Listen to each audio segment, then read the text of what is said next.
tears of the Thorn. Roses always hurt the ones they love. Carl hurries over, looking worn out from his journey. His heart rate of 140 compounds a headache from his hangover, but is suppressed by his surging adrenaline. Currently, he is looking at a very strange sight. The door to the beacon control center is wide open. There is nothing inside except for his henchman, who lies unconscious against a nearby wall. Wake up! Wake up! Carl smacks him a few times. The henchman blearily blinks his eyes as he comes to. Then he shudders upon recognizing Carl. Bad news, boss. Something happened. I know something happened. Tell me what it was already. The stuff wasn't right. There wasn't C4 in the crate. Just dolls. Son of a bitch! Didn't you say you swapped the contents of the crate already? I did, but it wasn't doll frames in there. It was fully activated tactical dolls. Someone must have taken them away after I put the explosives in and had the dolls hide in there.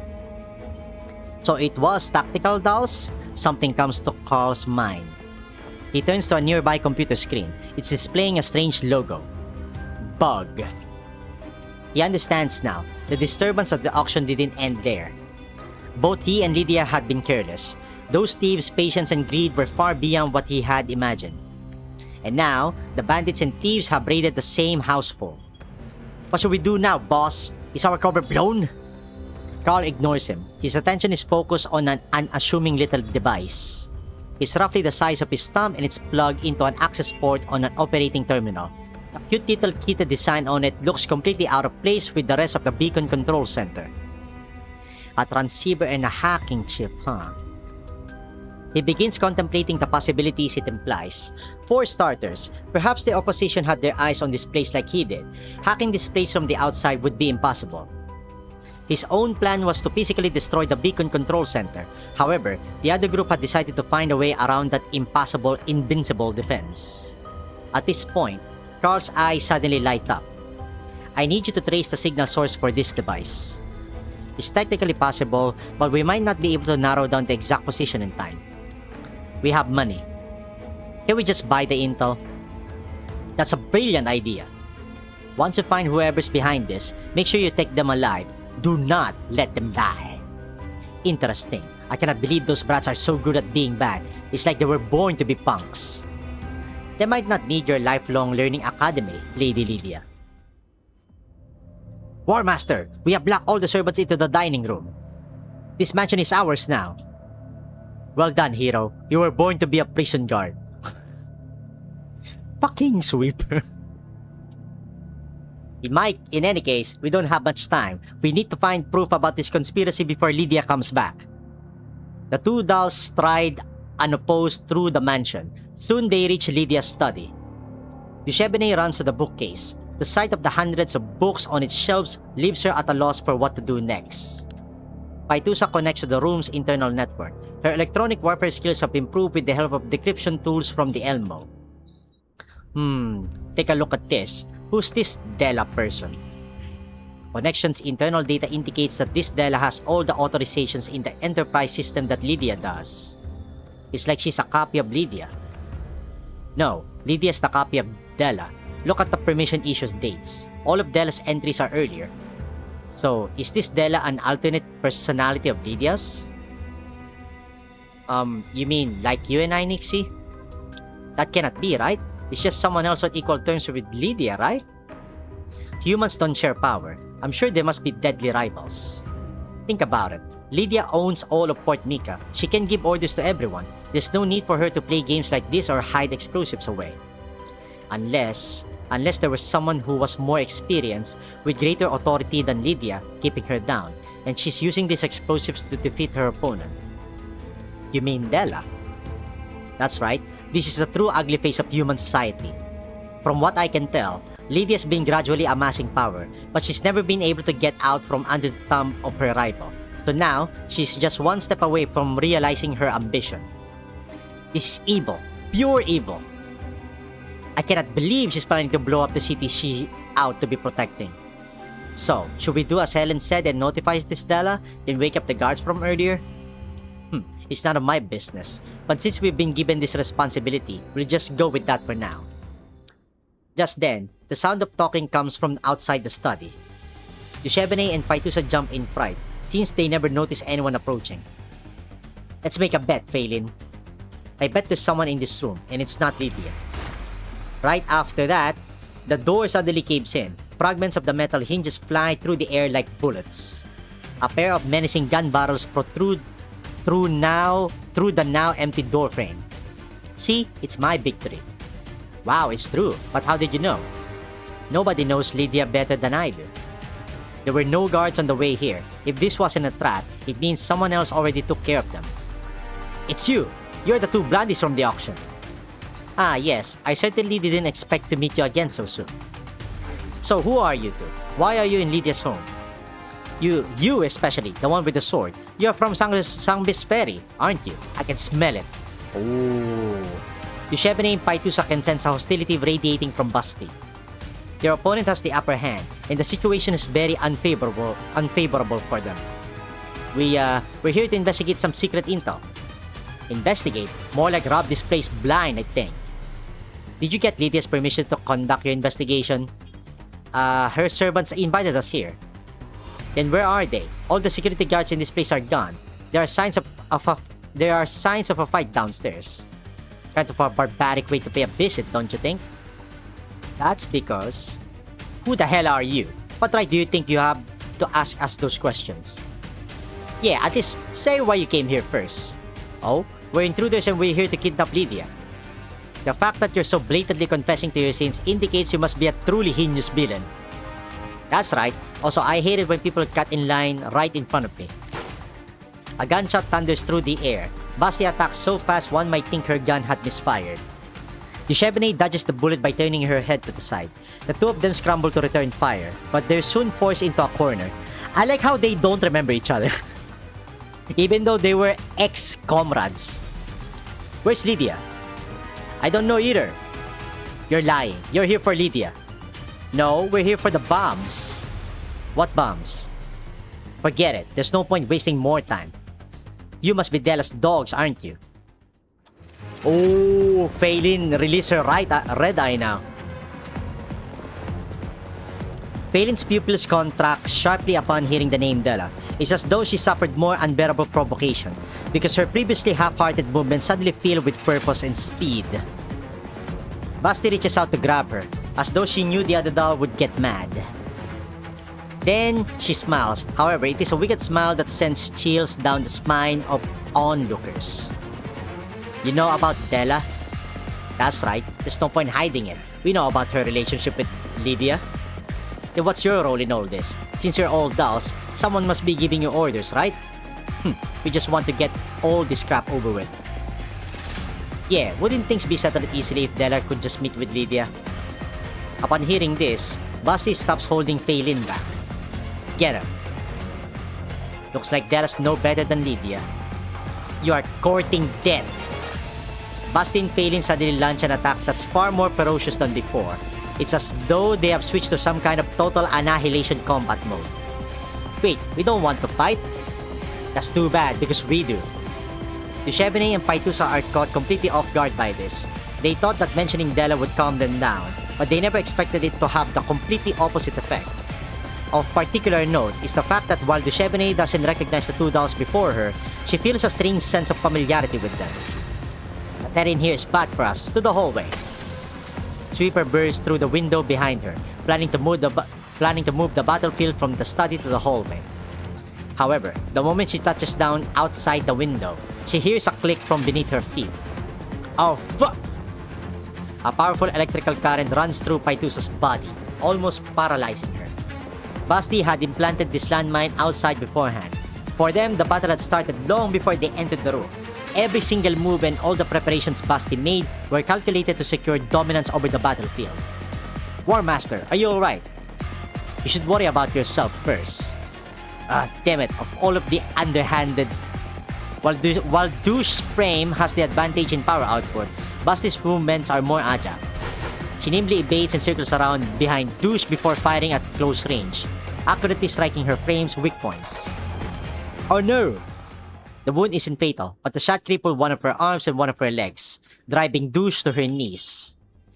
Don't speak unless you're spoken to. I'll rip out your voice module. Basti pins Defh securely to the ground. Meanwhile, Phelan has also subdued Paitusa. Who are you? How do you know about Miss Della? I should have known all this was going to play out again. You were going to deal with Lydia the way you dealt with Della back then. What are you talking about? I've lost my memories. I don't remember things from too far back. Oh, you poor thing. Things are not going to end well for you today, no matter who sent you. That is, unless you tell us who's behind all this right now. Nobody's behind this. We just want to resolve the crisis facing this town. Is that so? You're not going to talk even if I scrap this patchwork frame of yours? What a sad little puppet you are. Thrown away like a tool the moment you're no longer of use. Basti jumps her handgun into Defh's frame. Judging from its condition, the doll before her is being used as a temporary cat's paw. In all fairness, Basti's frame isn't much better, but she's done her best to stay clean, soft, and pretty. It's partially because she thinks of herself as a girl, and because she wants to always be ready for her reunion with her beloved. However, while the frame before her seems to have good performance, there are no signs of a similar love in it. That's not true. This frame is my pride and joy. Mailing helped me tune it up.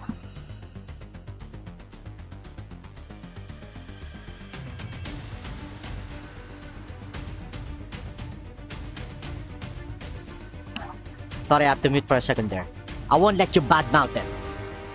Then give your master a call right now. Otherwise, there's no telling what kind of accident might just so happen to your pride and joy. Defh realizes that the situation has escalated beyond her and Paitusa's control. The only way to keep herself in one piece is to obey. Even so, she has no intention of giving in. Exposing the commander's location or identity is completely off limits. She would rather blow herself up than do it. However, that function was not installed into her. All she can do is close her eyes, but just then, a call from Helen comes in. Defh, what's your situation now? What happened to your frame? Why is it damaged? Upon hearing a female voice from Defh's communicator, Basti snatches it from her. She activates a voice changer. Her enemy is clearly very dangerous, and she must treat them with the utmost caution. What a shame. Your little Miss Pinocchio got her strings cut. Helen, I'm sorry. Who are you? Are you the person who's trying to destroy Port Mika? Let's go with that. Your dolls not only got in our way but insulted something that shouldn't have been insulted. Rest assured you will pay dearly for this. There can be no terms for negotiation if Defh or Paitusa are harmed. Can we agree on that? So they're Defh and Paitusa, is it? Oh yes, she's got a friend with a very unique hair ornament. You people are all the same, hiding safely in the back and barking orders while others die to carry them out. But I guess the only thing that motivates you is numbers going down. After all, you gave them trash tier frames that look like they were dug out of some yellow zone junkyard. Am I wrong? Still, don't worry. I won't make life hard for your dolls. After all, it's the people behind them who deserve to die. Don't you agree? I think there has been some kind of misunderstanding. These two kids were accidentally caught up in Port Mika's affairs. We could pull out at any time. Oh, now you want to pull out. Do you remember the name Della Sabo? Basta can hear another indistinct voice from the other side of that line. He seems to be discussing something with the woman she's talking to. Soon she gets an answer. Was she an underground broker? Our records state that she lost her life several years ago. We worked with her in the past, though just for a single resupply. Apparently she was quite well regarded by the people around her. Work with her? Or you're one to talk. That's just how your kind loves to cover up all the things you did. Della was deceived and murdered. Basti pours out a decade's worth of pent-up emotions with all those words. Deceit with wrath, resentment, and a rising urge to destroy everything. She hears more whispering through the communicator. She instantly realizes that this person who's not willing to reveal themselves is the one behind everything. Basti's anger burns brighter still. She hates the cowardice of those in power more than anything else. So, is that why you want to destroy connection with Port Mika? No matter what aim you might have, involving the innocent in your schemes is wrong. You're going too far by using C4 explosives. We can understand how you feel. We might be able to help. Why not think about it? C4 explosives? Basti holds up a hand to shush Phelan. Trying to stall for time. That's not going to work. We'd never resort to crude methods like bombs. You're the ones trying to take over connection, aren't you? God, she's so dumb, I love it. She's so dumb and she's just projecting. You're the ones trying to take over connection, aren't you? Commander, I think the person on the other side is on the verge of a nervous breakdown. At this rate, Defh might be in danger. Why the fuck are you here already? Okay. Why are you here already? Connection. Port Mika. I believe they are having a launch ceremony for the airborne beacons. There'll be a lot of corporate representatives and observers present. The URNC will be watching very closely.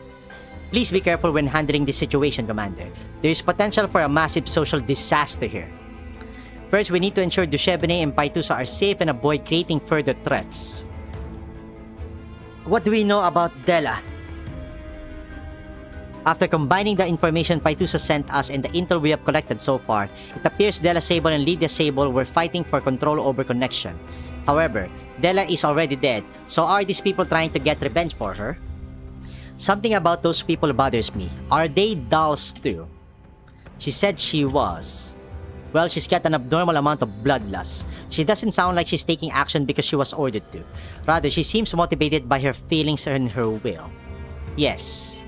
While I believe there is a misunderstanding here, the fact that she was so rough with Defh is a good indicator that she was raised poorly. You know, I'm getting really tired of talking to you lot. You got a boss, right? Put his bitch ass on the line right now. Please show some respect. Uh-oh.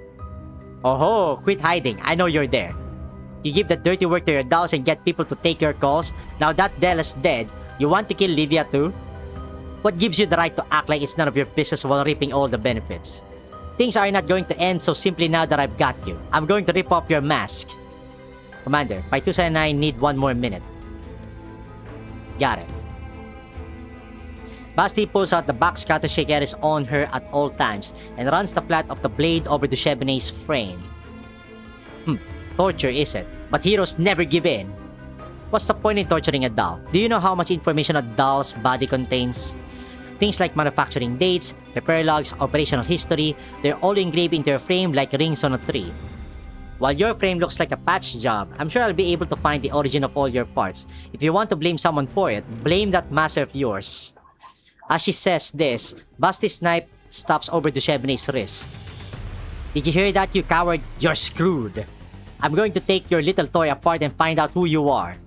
After that, you'll never know another moment of peace. Sometime, someplace, when you are not expecting it, I will find you.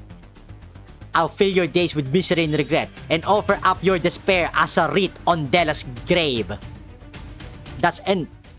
Just then, another voice cuts in over the transmission. It is calm, composed, and filled with strength. For some reason, just hearing it sends frisons through Basti, mild shocks that span across her frame.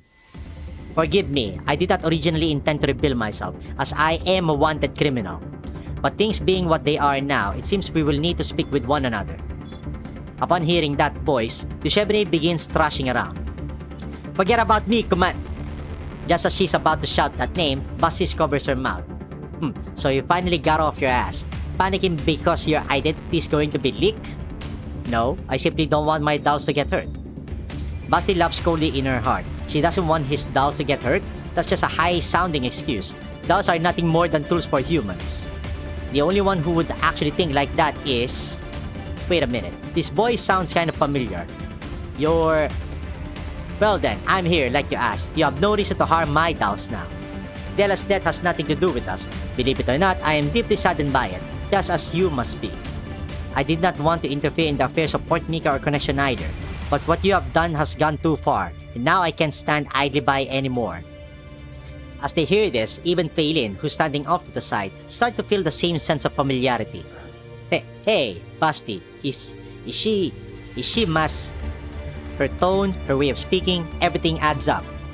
Basti unconsciously presses the communicator to her ear, making sure not a single syllable of her voice escapes her. If you release Defh and Paitusa right now, we might still be able to help you. But if you continue being stubborn, then I will have to step in and fight for them. It's her! It's gotta be her! Everything else goes out of Basti's mind as she calls out her name. Dar. Basti's voice trails off. as though she cannot bring herself to speak the name of the person she's been longing for all this time. How did things end up like this? If the person on the other side of the line is the commander, then what is she talking about? Isn't she the most important doll in her heart? Well, rest your bitch ass, Basti. You can never top Macchiato. You can suck my D's nuts. Why does she have other dolls around her? Why is she? No. Why did they have to meet again like this? She's been longing to see her again for 10 long years. But why? Under these circumstances? Basti feels like the ground is giving out from under her feet. She searches desperately for a lifeline. Some proof that she is still loved. Could it be that in the commander's heart, she's less important than the doll in front of her? Without thinking, she raises her box cutter. No! Hey! She's gone berserk. Commander, she's going after Defh. I see. What a disappointment you turn out to be.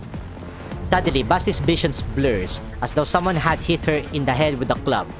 It's an electronic attack. The powerful signal slams into Basti's neural cloud. The opposition was hacking her since just now, and her firewall was no match for it at all. She cannot react in time. She has no thoughts. Her head is empty. Empty except for a single sentence that echoes in her mind. What a disappointment you turn out to be. Before Phelan's eyes, everything suddenly descends into chaos. This is it. Time to fight back. What's going on? Phelan thought she heard the commander's voice. Was that really the commander? Basti seems to have suffered some kind of attack because she's frozen solid. Below her, Defh grabs her wrist. Even with one arm and one leg disabled, she's still strong enough to ragdoll Basti and sends her flying. With Helen's help, Paitusa's frame returns to normal. After disrupting Phelan's movements with an electronic attack, Paitusa strikes at her. Phelan instinctively gives battle, but she was also shaken by the voice she just heard. Master, why did Master? The commander told us to withdraw ASAP and not to harm them. He recovered the bombs and destroyed them immediately. Got it. Phelan quickly restores her normal mobility after Paitusa kicks her into a nearby wall. Until then, all she can do is watch as those two dolls she and Basti subdued make a run for it. Meanwhile, Basti lies motionless where the doll called Defh smashed her face into the ground. Damn, douche!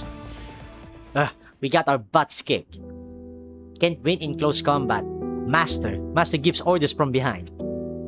Basti, wake up! Are you alright? Basti! After much shouting from Phelan, Basti finally comes to her senses. Her eyes open, but they are full of tears. The commander, it's Darling. It's Darling. Darling's voice. It's Darling. Oh, so that person talking just now really was Master. That's great. That's wonderful. I guess. Say, Basti, are you alright? Phelan suddenly realizes that this might not be the best time to celebrate. Basti doesn't seem happy at all. In fact, she looks so fragile that she would shatter into pieces with the slightest touch. She said I was a disappointment. She even ordered his dolls to attack me. Why is she referring to the commander as he? My commander is a her right now. I guess that's just localization issue. She protected another woman in front of me. Yes, bitch! That's just a misunderstanding. Is that Master's fault? I mean, we did take Master's dolls prisoner. Her dolls, so we're not her dolls anymore. Yeah, get fucked, idiot. Darling, the commander doesn't need me anymore. But I don't need you right now, so that's why I'm not pulling for you. But that makes sense. I cannot blame her for this. I ruined everything after all. I was waiting for 10 years, waiting to meet her again. But I didn't do anything during that time. I did not try to become prettier for her, or become a cuter and more obedient girl for her. I've only done bad things over the past 10 years, right? That's not true. You saved me, Basti. You saved Zoe and a lot of other people too. And I said all those awful things to Darling. I didn't know anything about the pain she's been through during those 10 years, and in the end, she had other dolls by her side. I don't belong around her anymore. Phelan has never seen Basti like this before. The rebellious, stubborn, and cunning Basti seems to have suffered a complete nervous breakdown. The only thing that's keeping her going at this point is a fleeting dream. And she's still as kind and cool as ever. She did her best to protect her dolls, and she had the ability to back her words up. I'm the bad one. I've turned bad. I've become the commander's enemy. No, it's all a mistake. I'm sure Master will listen to us if we try to explain things. Let's go find her, okay, Busty? I miss her. Never mind, when you think about it, it's not really a big deal after all. Yeah, it's not a big deal. We just need to explain ourselves and I'll just kill myself, be done with it. Huh? Darling doesn't need me anymore. And without Darling, I don't need to exist anymore. My neural cloud has been a backup ever since I left Griffin. And my friend's been a write-off for a long time now. Yeah, I should have died long ago. Why did I even live this long? Anyway. Phelan doesn't know what to do, but she knows she has to do something. So, she quietly squeezes Busty's hand, hoping it will help. Just then, a hurried ringtone breaks the brief silence. It's coming from the bug's emergency channel. Red alert! Red alert! Please pick up! Come on, pick up if you hear me! What's wrong? Did something happen? It's Big Sis! Something happened to Big Sis! She got kidnapped! Phelan and Busty look at each other and their eyes go wide. Without a word, I don't know what's the next step.